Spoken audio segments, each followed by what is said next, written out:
I'm back on the road exploring more of our magnificent nation. The most incredible vista. As ever, I'm joined by my trusty camper, named after one of my favourite people, Helen Mirren. Oh, well done, Helen. We're off to amazing spots. I love it. You're on the telly. Hi, Mum. Enjoying local pastimes. And we're off. Hunting out quirky customs. Oh, what is going on? You won. Oh, Dad! And meeting great people. I love the way you think. It's quite a big flame, that. I'm just going to breathe it all in. It sounded like a bunch of Glaswegians approaching. It's a feast for the eyes. Absolutely spectacular. That has raised the heart rate. Ears. Can you hear me? I can't hear you. And all the senses. That is beautiful. We live in a land full of wonder. So come along on my grand day out. Woohoo! Let's go!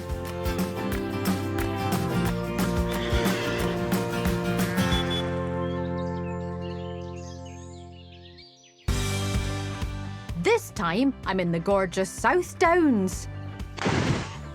I make surprising discoveries. There's another one there. Relive my childhood. It's Piglet's house, it's Piglet's house, it's Piglet's house.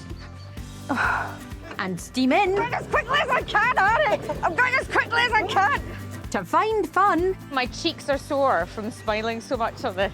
and beauty I didn't even spot that. That's beautiful. at every turn. Wow, wow.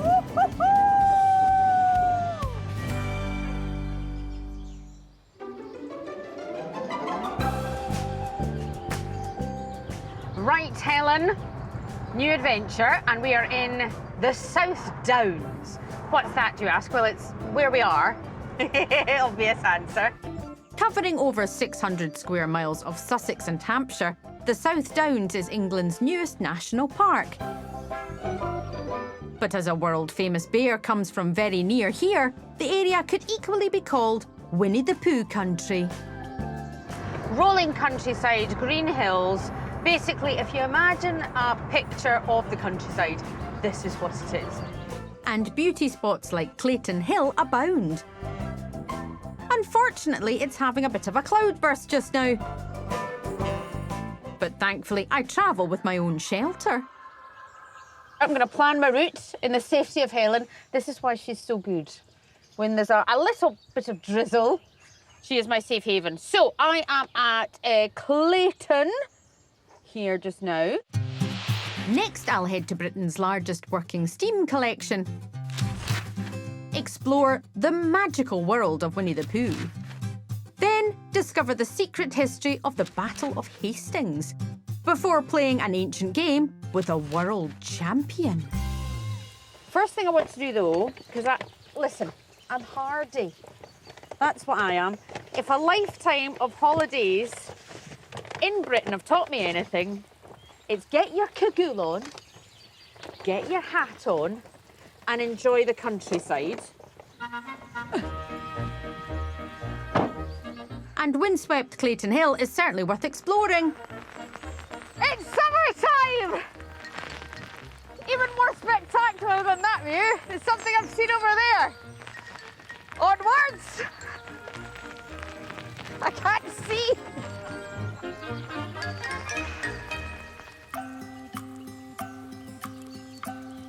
But the silver lining to this inclement weather is I get to see a windmill in action for the very first time. Do you remember Windy Miller? Camberwick Green. I used to love them. And I've always wanted to see a proper working windmill because of it. This 19th century windmill was built to grind corn. Here we are.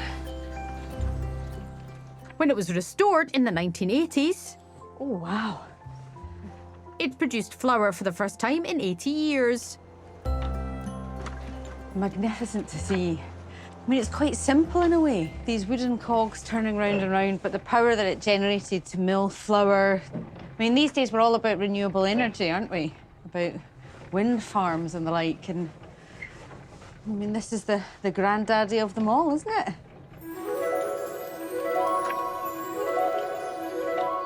That's called making the most of the bad weather. And it's certainly put the wind in my sails for the start of my grand day out.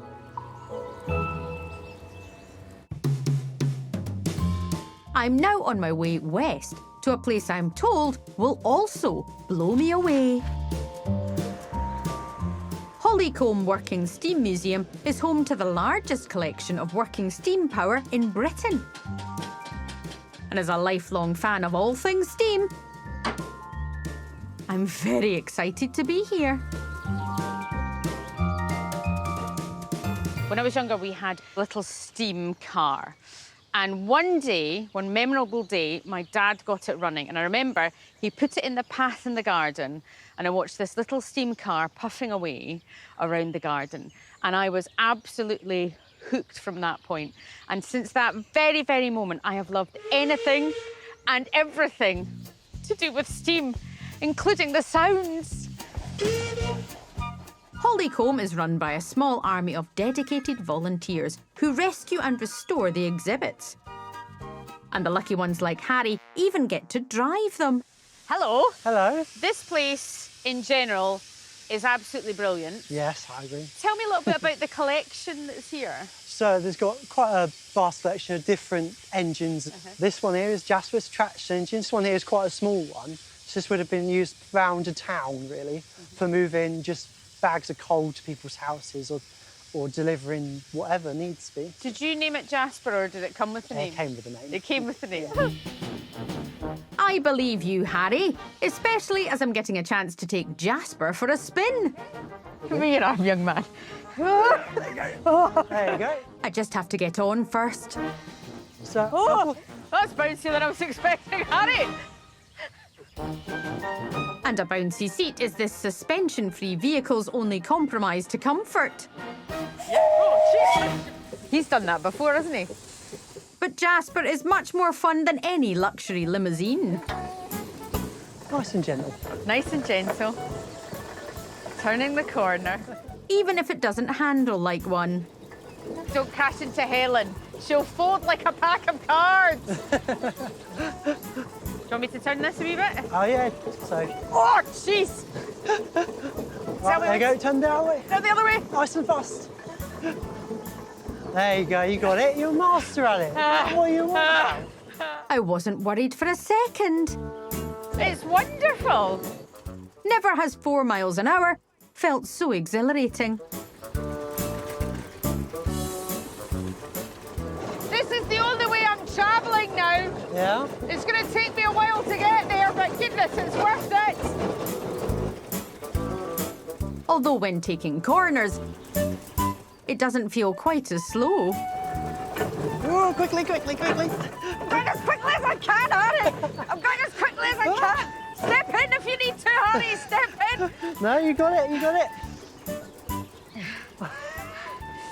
Cancel my gym membership. Yeah. Just get a traction engine.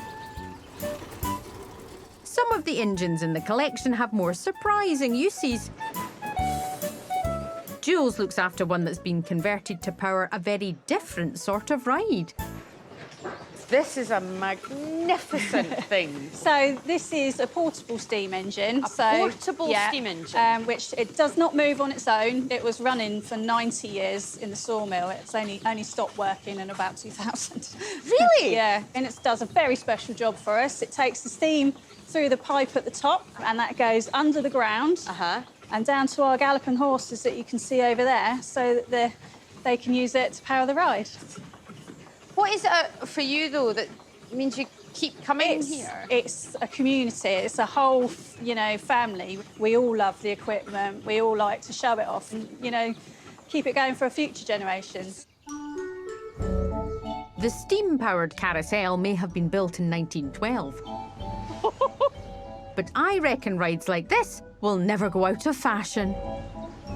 It doesn't matter how much modern entertainment is in my life. I'll always take one of these over almost anything else.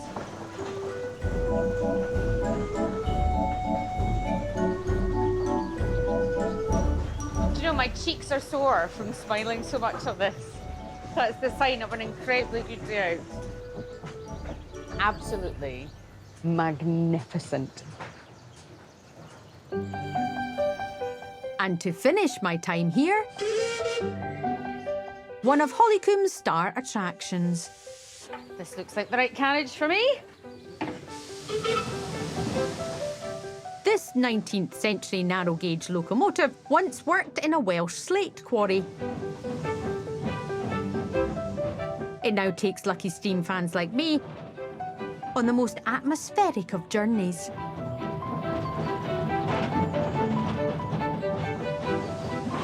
The thing about travelling on a steam engine like this is you very definitely know you're moving. There's no such thing as the quiet coach.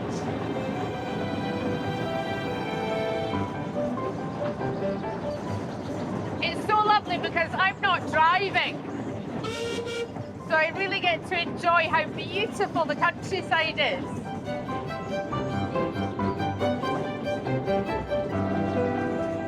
And the views of the South Downs from the train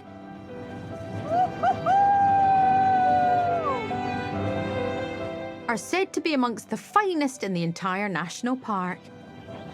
I think this is what they call a viewpoint.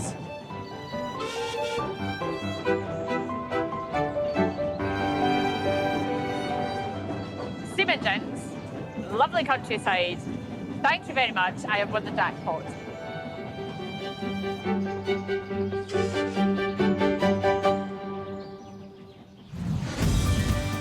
Coming up, I go deep into Winnie the Pooh country Somebody that lives on the forest come and make these lovely little doors. to discover the secrets of the 100-acre wood But you don't know who it is? and meet some surprisingly bouncy locals. It's incredible to be this close.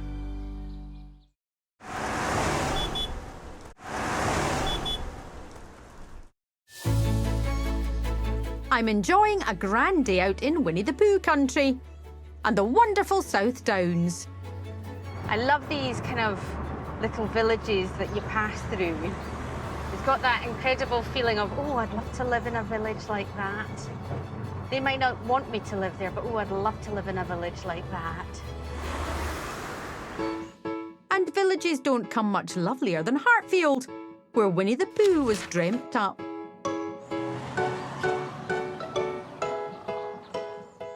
Oh, this is beautiful. This is the Poohseum, as they call it.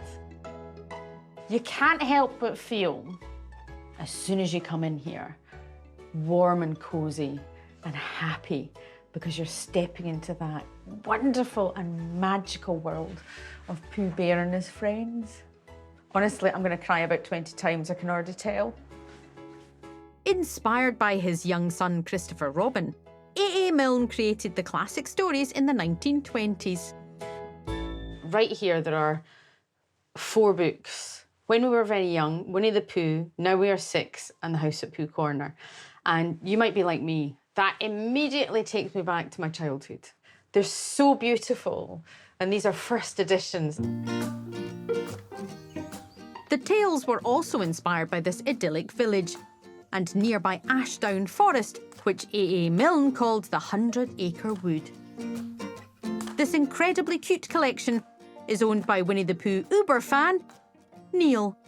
I didn't actually know some of these places were a real thing, which is why it's so brilliant. You've got a man who's just come out of the First World War, and he chose the peaceful tranquility of the Ashdown Forest.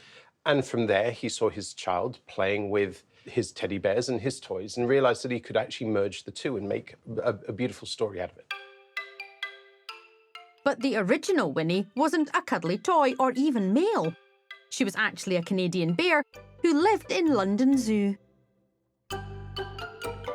Winnie the Bear was literally a black bear cub called Winnipeg because that's near where the bear was from, but they shortened that name Winnipeg to Winnie. Winnie. Christopher had his own bear and decided to call his bear Winnie.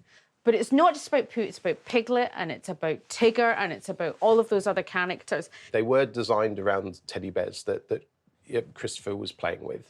But allegedly, they are actually people that he would have fought with in the First World War. So gosh. Piglet was a soldier that would protect his rations. Owl, who was a robust character that would be happy to lead men over the line. And the popular stories helped propel A.A. Milne and his son to global fame. Christopher Robin himself was probably one of the world's first child superstars. There was no radio, really. There was no sort of broadcasting. He really was famous off these books. And he'd wake up in the morning, and his mother, who loved the success and the fame, she would get him writing or answering 10 questions for the Tokyo Gazette and 10 for the New York Times. And then he'd answer some fan mail. When he wasn't dealing with his adoring public, Christopher Robin often played in Ashdown Forest. And evidently, lots of children still do. What's really lovely is there's a group of kids just running around. So they're inside the books in a way. It's beautiful. Now this, up here, there's a little door. Whose house is this? Well, welcome to Owl's house. There's somebody that lives on the forest. We don't know who it is, but they actually come and make these lovely little doors. But you don't know who it is? Yeah. It's amazing. It It is really special. Well, whoever they are, they've made this already special place even more magical. But what I do like is their attention to detail. So you can see that Eeyore's tail is actually the pull that would ring the doorbell. I didn't even spot that. That's beautiful. Oh, that is so gorgeous. Many of Winnie the Pooh's adventures stem from this wood, including the fabulous game of Boo Sticks. And my younger self would never forgive me if I didn't give it a try from the spot where it all started. There's a real Pooh Sticks bridge just down there.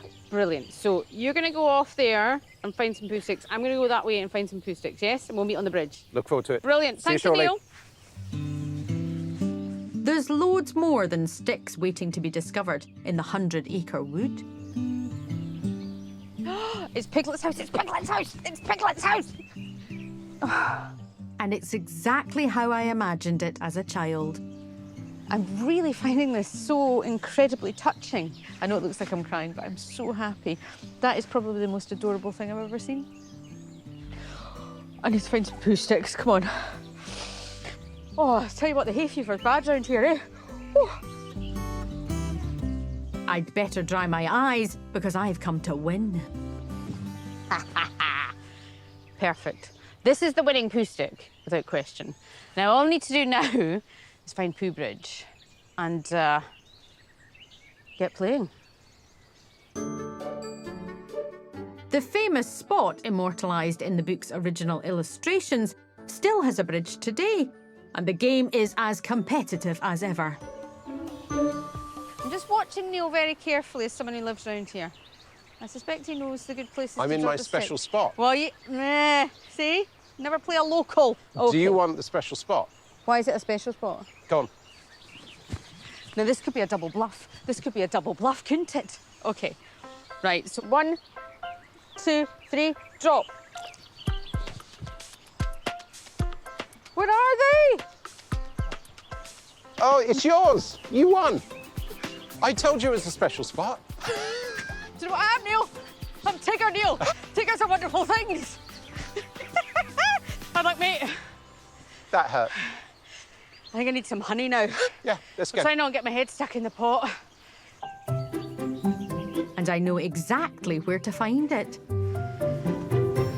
I couldn't leave the 100-acre wood without stopping by Winnie the Pooh's house. It's been an amazing visit, and it's really connected me to a bit of my childhood I'd sort of forgotten.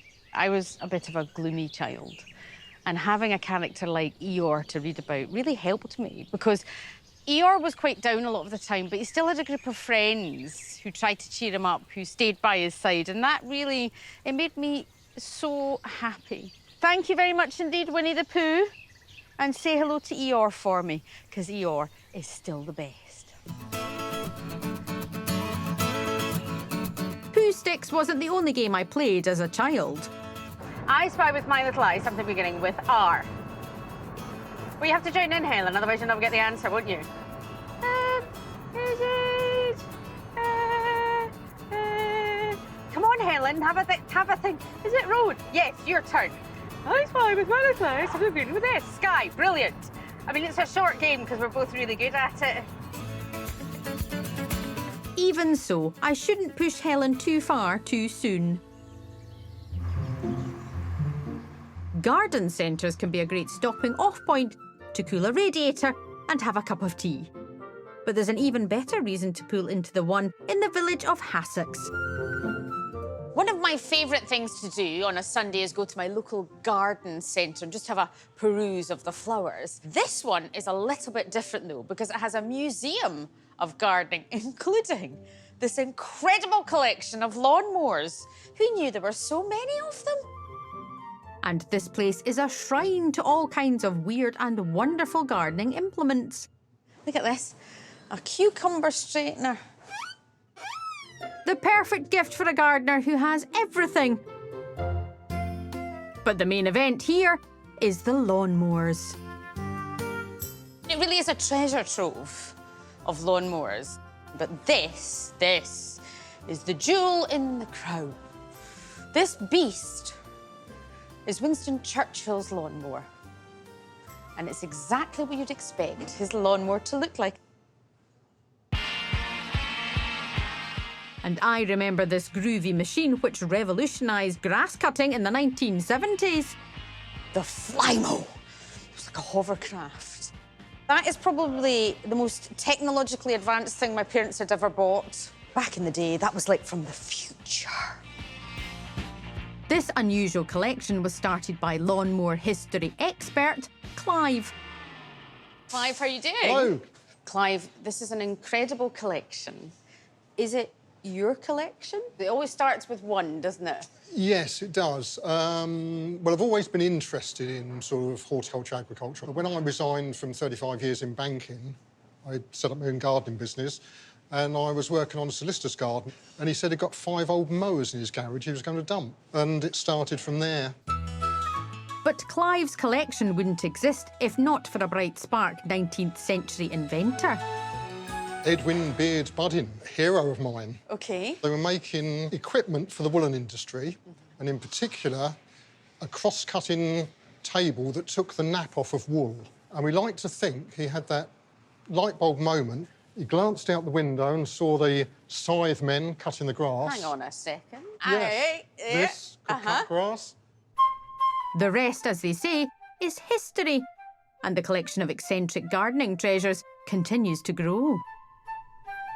What on earth, Clive? In the late 1800s, most of the European wine production in vineyards were wiped out by a parasite, and they would inject the roots and give it a good old pump and pump some obnoxious carbon bisulfide to try and get rid of this parasite.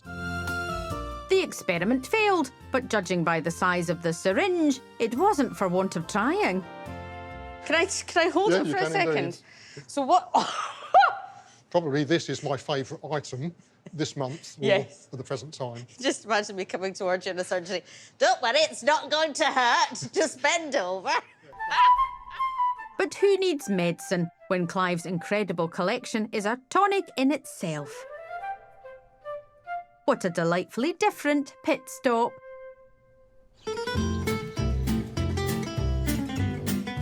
I'm now heading a few miles north for a very different kind of garden experience.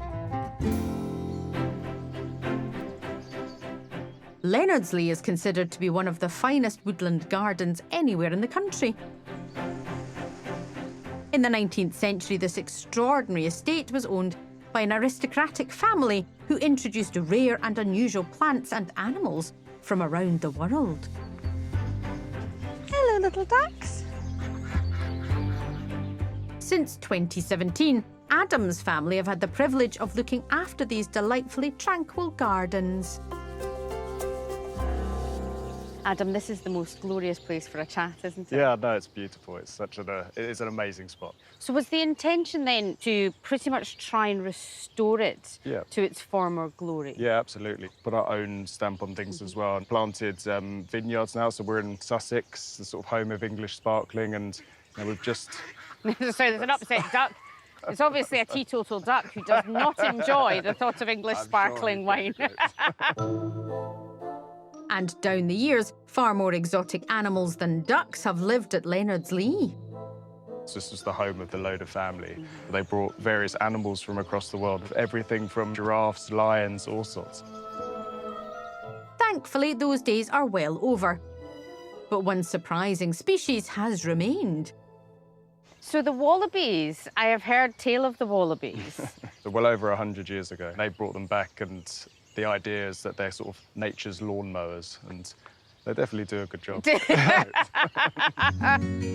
Records here don't show how many wallabies arrived at Leonards Lee.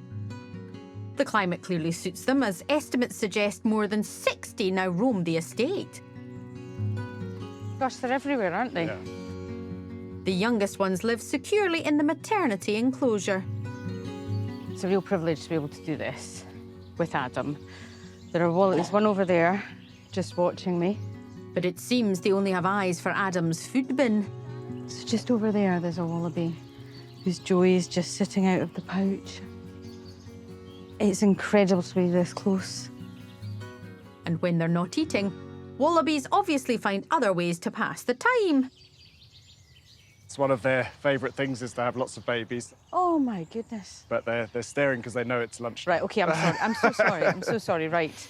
So what do they actually eat, Adam? So they'd be more than happy sort of grazing on grass and just general vegetation, but you know, we like to give them a few treats. Clay cabbage, Yeah. those so kind of all things. all the offcuts from the restaurant and the cafe of the vegetables, we then come and put it in here for them. This is like a film because there's a duck there with ducklings. I mean, it's like I've stepped into some from a fairy tale world.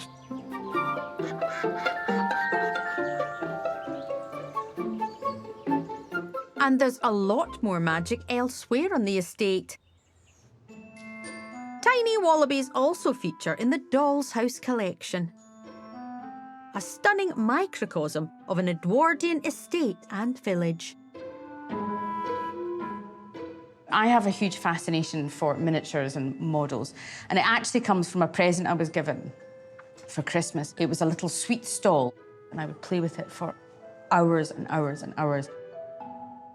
It took a decade for model maker Helen Holland to produce this entire miniature world.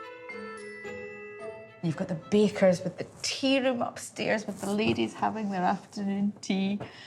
And then here we've got obviously some form of sewing establishment with the fishmonger underneath. I don't think I'd fancy that very much. Right in the corner, you've got two cats that are fighting over one of the fishes that's fallen off the cart. I'm blown away by it, that one person spent 10 years creating this. And in every scene, there's something else to just delight in. It's probably the most impressive miniature model that I've seen, and I've seen a lot of them.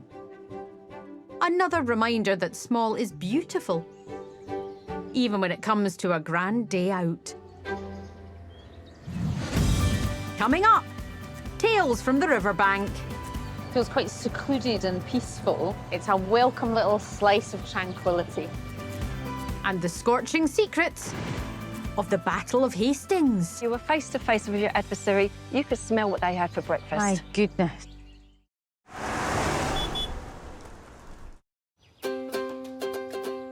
I'm having a grand day out in Winnie the Pooh country and the stunning South Downs. We're going up quite a hill. I've dropped down a couple of gears. That's a gear change.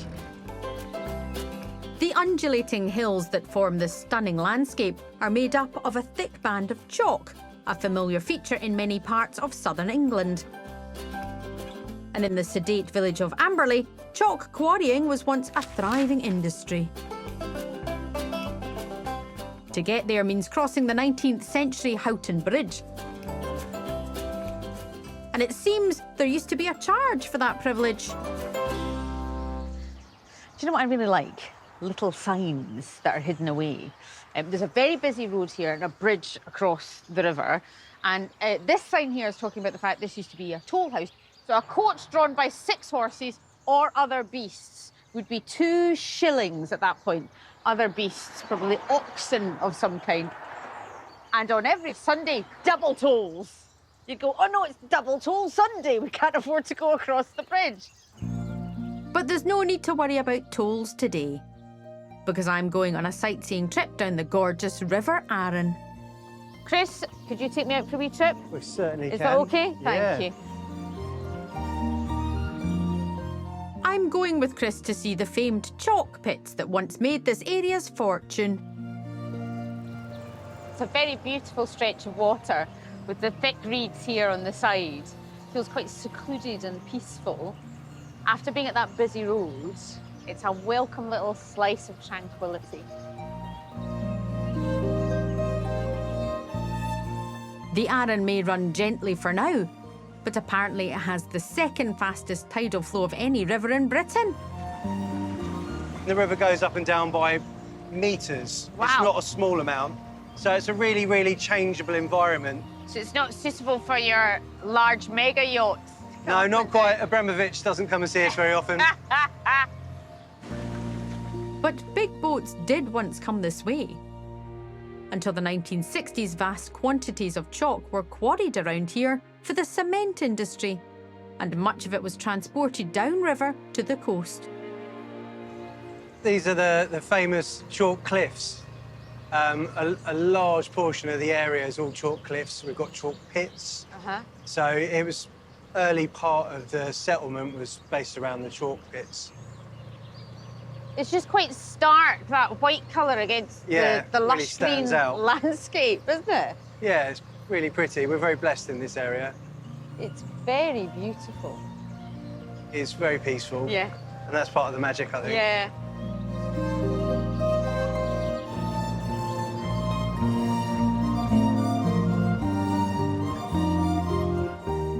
The enchanting River Arun has been yet another wonderful stop in the beautiful South Downs.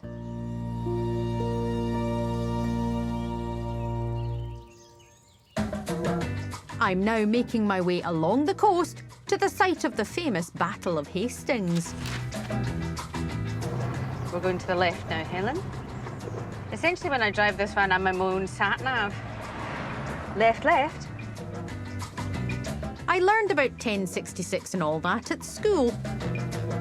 But clearly, I don't know very much, as this is where it happened, and it isn't even Hastings. I've come to Battle Abbey to hear the full story from Ali. Ali, pleasure to meet you. We're in a place called Battle. We are. Which is associated with the Battle of Hastings, Yeah. but it's not Hastings. That's right. We're in a town called Battle, which gets its name from, surprise, surprise, the Battle of Hastings. Now, Hastings is about 7 miles down the road. Right. So it was a good spot for a battle. It was. But the thing is that Hastings was the only town of note around here, being an important port at that time. What should we call this battle? Let's call it the Battle of Hastings. You've just essentially blown my mind, because for years I assumed the Battle of Hastings happened in Hastings. But I dare say the Battle of the Middle of Nowhere didn't sound quite right for such a momentous event. Tell me about that battle, because in legend it sounds to me like it went on for years. How long did it go on for? We think it started around about 9 o'clock in the morning, and we think it ended at around about 4 o'clock in the afternoon. No way! And that's because just a few hours of fighting on the 14th of October, 1066, left many dead and injured. The stunning Bayeux tapestry, created to commemorate the battle, graphically illustrates William the Conqueror's bloody victory.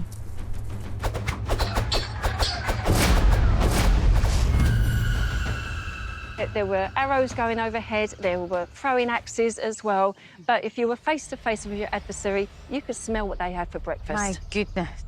This area now is known as Senlac Hill, and that name comes from the Old French, which is Lake of Blood. Oh, because goodness. after the Battle of Hastings, you would have the bodies of the soldiers, horses. It was brutal and it was bloody and it was difficult. It was. And the killing of William's main adversary changed the course of English history. A friend of mine told me that Harold wasn't really hit by an arrow in his eye.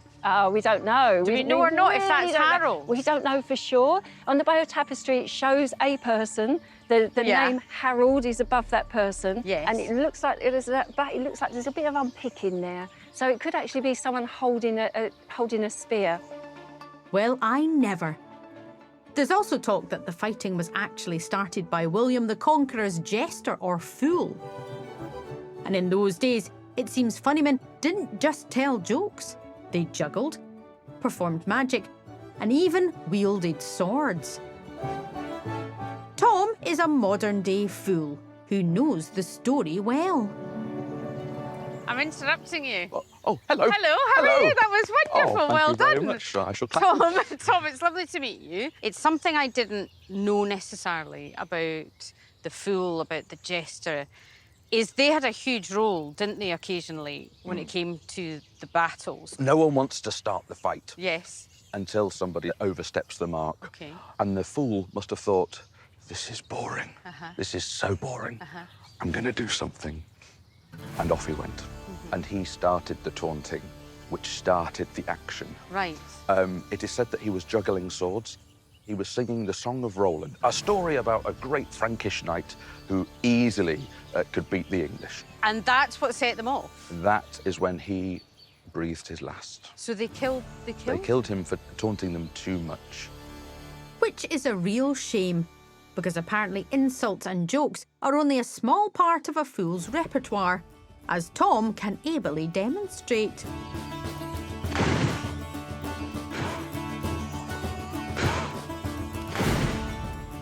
Well, that's one way of dealing with hecklers. I would have a go, but... No? No.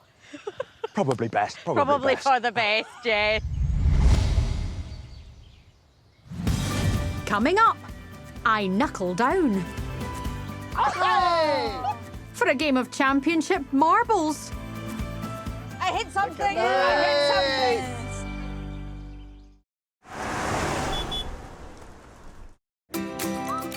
I'm on the last leg of my grand day out in Winnie the Pooh country and the gorgeous South Downs.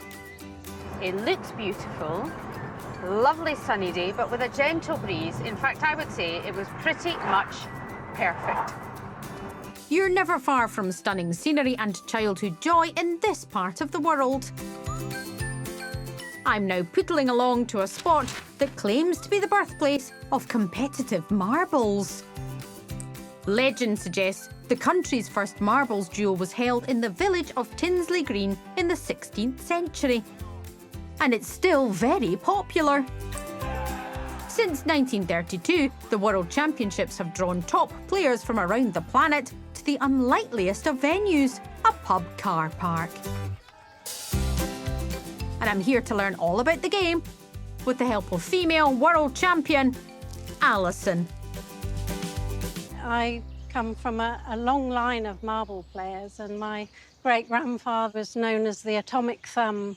And then my father, he won the individual championship quite a few times, and my brother also won it. I'll tell you something right now. Go on. I have never played marbles. Really? I don't know the rules of marbles. Marbles was banned at my school.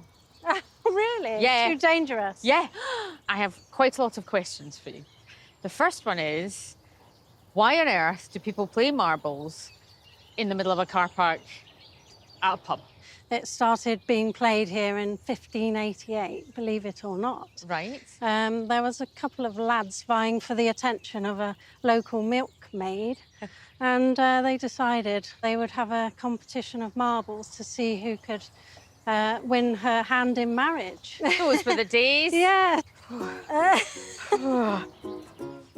Obviously, there have been lots of changes since then, but the spot still remains sacred.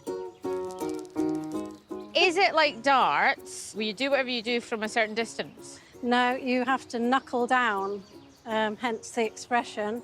You have to have your knuckle in contact with the ring when you take a shot. If you don't, and you move your hand, it's called fudging. Do you know, the last thing I want, Alison, is to be accused of fudging. Exactly. But to prevent that requires real dexterity. Curl your finger around your thumb, flicking against that finger will give you oomph. We face a pair of championship veterans. But Alison's got the skills, and I've brought my game face. 3, 2, 1, go. Let them go first. And they We'll can let you break- go first. Yeah. Only because they can break the But marbles yeah, up. best decision, Alison. Easier. I agree. The 6-foot ring holds 49 small marbles. The first team to knock 25 out wins. Boff, boff, boff, boff, boff. There she comes, it's Alison. And Alison has given us a great start. Okay, so I'm knuckling down. I hit something! I hit something! But it seems celebrations are premature. That's the end of your go. Is it? Because you didn't knock any red ones off. What kind of game is this? But with our rivals also missing the mark, Oh, that's a real shame. I get plenty of chances to try again and again. I'll need much less fudging. And a lot more knuckling down. I did it again! If I'm really to make my marbling mark. Got the stance. Thanks very much. Yes! Getting the hang of it. And it may be too little too late, as our opponents are just one marble away from glory. Good luck. Oh, they've won. Well done, well Thank played. you. From Susan Calman, Marbles correspondent of Channel 5, from a car park at a pub in Sussex. I think you'll say that was a classic, yeah? It was.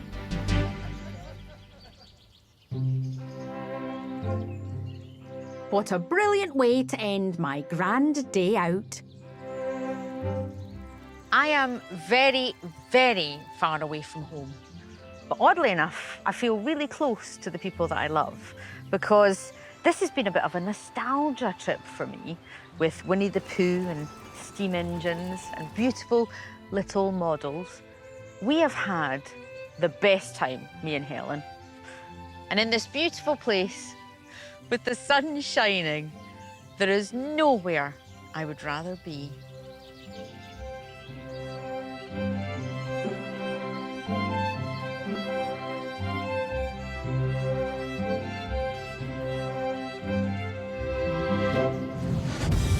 Next time, I'm exploring trailblazing Cheshire and its surrounding countryside. That view is spectacular! Commanding ancient armies, Vexillarium testi tudo! learning chaotic crafts, You're meant to be making a cow. revealing cosmic secrets, Now that's what every control room needs, a red button. and uncovering pioneers No one better come near me now, I'll tell you that. in breathtaking places. There's a new DCI in town and she's leaving no stone unturned. Sharon D. Clark is the formidable Ellis, our brand new drama continuing Thursday at 8. It's the TV equivalent of getting a big warm hug. Catch up on the latest series of All Creatures Great and Small on My 5. Next we're holidaying in the 70s.